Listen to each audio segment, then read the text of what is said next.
पैसे गिनना तो शायद गिन वन उधार को ना मिल से पहले उधार। अस्सलामुअलैकुम अल्लाह ताला दी रहमत करम ते फजल दे नाल अज दा एक नवा ब्लॉग कर दिया जी शुरू। तकरीबन एक महीना ही हो गया वा कोई भी नवा ब्लॉग नहीं शुरू किया। उसकी वजह से कि कुछ काम की मसरूफियत ते कुछ ऐसे मामला ज़िंदगी के जोड़े कि बहुत ज़्यादा ही फसे हुए थे जिन्होंने कढ़न की हाले भी मैं कोशिश ही कर रहा हाँ मगर हाले कंप्लीट तरह वो सॉल्व नहीं हुए।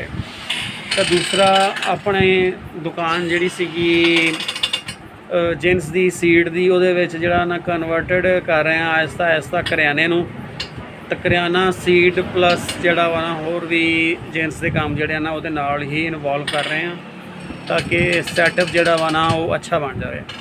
तो वो क्योंकि जोड़ा जिन्स का काम होंदा वा या सीड का काम होंदा वो सीजनली होंदा वा। सीजनली का मतलब कि अगर तुसी बीज सेल करते हो 6 महीने बाद वो सीजन होंदा वा। तो कोई भी जिन्स जी जिन्स बेसिकली अजनास नूं जिन्स कह लो अजनास कह लो गंदम चावल मकई वगैरह इनू जड़ा ना जिन्स कहते हैं। तो वह भी सीजन 6 महीने या 3 महीने बाद ही होंदा वा। तो रात के तकरीबन 8:30 बज गया तो मेरा ख्याल है मैं दुकान बंद करके चला जावा। मैंने भी बैठे ख्याल आया यार महीना ही हो गया कोई भी जी ना वीडियो नहीं चाड़ी यूट्यूब पर। इस तो हुण मैं कोशिश करूँगा कि अज का जोड़ा व्लॉग आ वो इंटरस्टिड होवे।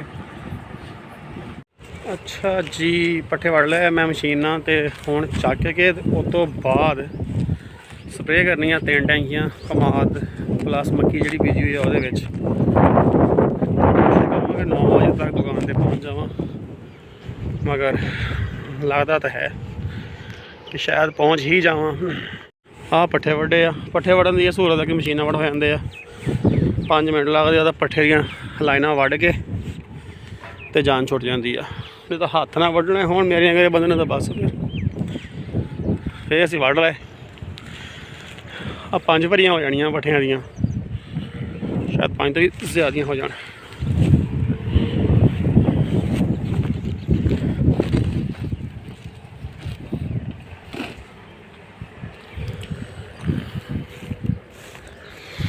आ है कमाल दरख्त पटवाए से इस तो इन बहाया बन्ने होना वा। इस पट्टे बहा के तो इत्थे मक्की प्लस कमाद बीज देना वा।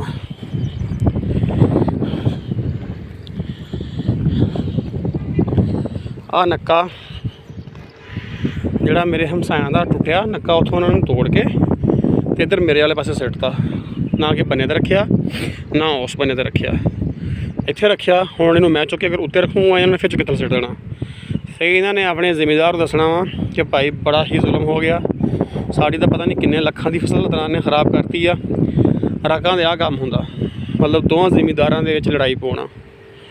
नक्का उत्थों तोड़िया तोड़ के मेरे वाले पास सिटता दोबारा चुक के इनू थल्ले चुक के उत्ते रखता बने दे ताकि जो ट्रैक्टर दोबारा इत्थे आवे तो इत्थों खेलां कड्ढण च उन्होंने आसानी होवे।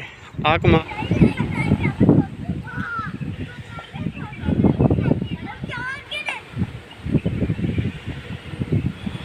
आराम तू किस क्लास पढ़दा वा तू किस क्लास पढ़दा मुंडिया तू मुंडिया तू मुंडिया तो मुंडे तू सिर क्यों नहीं वाया तू वे 5 च तू 5 च होंदा। अच्छा पुराने दौर के ना लोग जो नेकी करते थे ना एक बड़ी पुरानी कहावत मशहूर सी कि नेकी कर और दरिया में डाल। मगर अज सोशल मीडिया का दौर आ अज लोग नेकी करके दरिया च नहीं पाते। अजकल लोग जो है ना नेकी करके फेसबुक पर पा देंगे कि भी मैं आ नेकी की है। मैं जा रहा वहाँ जट साहब को बनठार तो 4:20 तो निकलिया सगा तो 50 तक लंघ गया वहाँ तो 52 सामने आ। इत्थे एक मुख्तलिफ तरीके ना कमाद की जी है ना वो मैं रहाई देखी है। इंशाल्लाह वापसी अगर टाइम लगे तो दोबारा ना कवर करूँगा।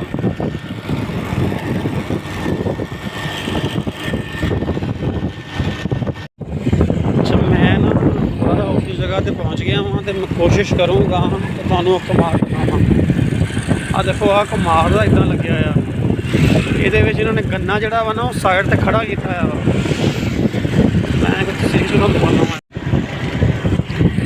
जितना भी गन्ना धान बीजा वा ना इन्होंने कमाद थले पूरिया नहीं हो कमाद नूं सीला खड़ा किया वा पहली खेल चेक करो आ पहली खेल इन्होंने पसीना करना 2 डुकलियां अंदर वाड़ के गन्ने नूं खड़ा करता एवरेज का नहीं पता मगर मैं कह सकता हाँ कि साढ़े जिले रियासतां का यह एडवांस फार्मर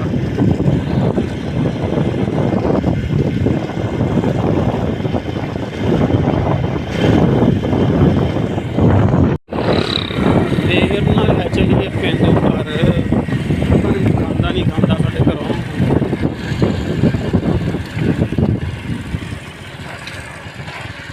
सही बेचना किलो फिर शहर 100 रुपये खरे 80 रुपये अगे आ खेल टू खेल गैप चेक करो तो गन्ना चेक करो कितना लाया इन्हें हुण लभ्या ही मैनू लगता गया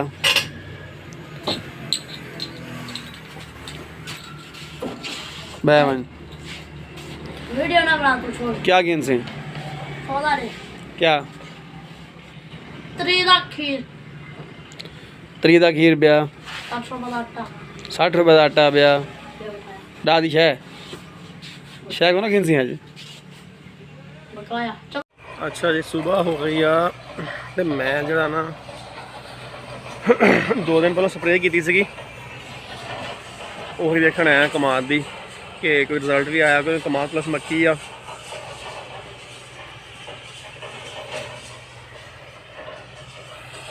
हुण देखो रिजल्ट आ कमाद आ 4 दिन हो गए स्प्रे कीते नूं तो जिहड़ा घाह वा वो पीला होण लग पिया वा वांज ओए वांज यार हाँ वे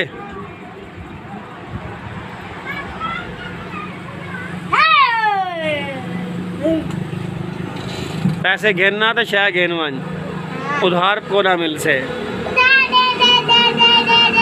पहले उधार गिन के ही बुलाई उधार पहला जितनी दफा वीडियो बड़ा खड़ा वीडियो बनेगा खड़ा तू ये दस पहले उधार गिन के बुलाई उधार पहला वीडियो ला शायद को नहीं बनेगा पे तेरे चश्मे में नजर दी पई है वीडियो नहीं बनेगा पिया तो ना दिखा ला को नहीं